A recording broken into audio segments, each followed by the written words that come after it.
দেশের শিক্ষা ব্যবস্থাটাই বৈষম্য সৃষ্টির হাতিয়ার বলছেন গবেষকরা। বিদ্যমান নানামুখী শিক্ষা ব্যবস্থাকে নিয়মতান্ত্রিক কাঠামোতে আনার কথা বলেছেন তারা। শিক্ষিত বেকার তৈরির বর্তমান ধারা কাটাতে শিক্ষা রূপান্তর জরুরি জানিয়ে গবেষকরা বলেন, শিক্ষা কমিশন করে সুযোগ হোক আলাপ আলোচনার। বৈষম্য দূরীকরণে শিক্ষায় নিরবিচ্ছিন্ন রূপান্তর প্রেক্ষাপট বাংলাদেশ। সিডাপ মিলনায়তনে গণসাক্ষরতা অভিযান ও সহযোগী সংগঠনগুলোর পলিসি ব্রিফ। শিক্ষাক্ষেত্রে রাষ্ট্রই বৈষম্য তৈরি করে রেখেছে বলছেন শিক্ষকরা।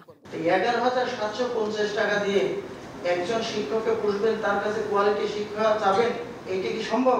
যে বেতন দিচ্ছে 13তম স্কেলে, আর যোগ্যতা আবার ন্যূনতম দ্বিতীয় শ্রেণী স্নাতক। বেশিরভাগ শিক্ষা প্রতিষ্ঠানে ল্যাবরেটরি আছে কিন্তু এক্সপেরিমেন্ট করা হয় না। তাহলে আমরা কি করে ভালো শিক্ষার্থী পাবো?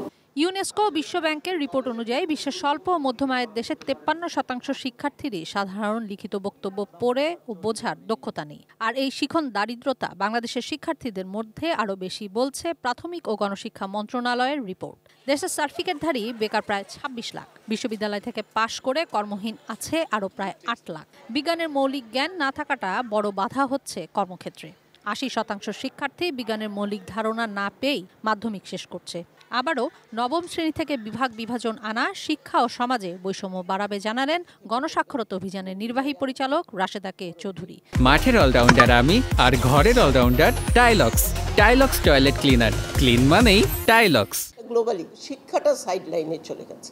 আমি মাদ্রাসায় পড়বো নাকি ইংরেজি মাধ্যমে পড়বো নাকি মূলধারায় পড়বো, এটা ফ্রিডম অফ চয়েস। এটা এখন বন্ধ করা বা কিছু করা সম্ভব না, কিন্তু যেটা করা যেতে পারে এটা রেগুলেটরি মেকানিজমের মধ্যে আনবেন। জোর দেন চাকরির বাজারে চাহিদা জেনে শিক্ষাক্রম সাজানোর উপর। এফবিসিসিআই, এমসিসিআই তাদেরও ফোরাম আছে, কিন্তু শিক্ষা মন্ত্রণালয় কি কখনো বসে তাদের সাথে কোনো ম্যাপিং কখনো করেছেন যে আগামী 10 বছরে আপনাদের কি ধরনের ম্যান পাওয়ার দরকার?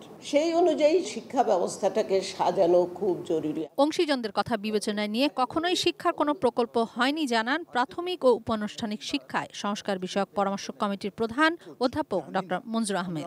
বলেন, শিক্ষা নিয়ে ঢালাও সিদ্ধান্ত নেওয়ার সুযোগ নেই, কমিশন করে সুযোগ হোক আলাপ আলোচনার। বৈষম্য সৃষ্টি করছে শিক্ষা ব্যবস্থাটাই। তাই শিক্ষা ব্যবস্থাটা কিভাবে বৈষম্য নিরসনের, বৈষম্য দূর করার উপায় হতে পারে, সেটাই আমাদের মূল কথা, মূল লক্ষ্য হতে হবে। কিশোর জাহান, এটিএন নিউজ, ঢাকা।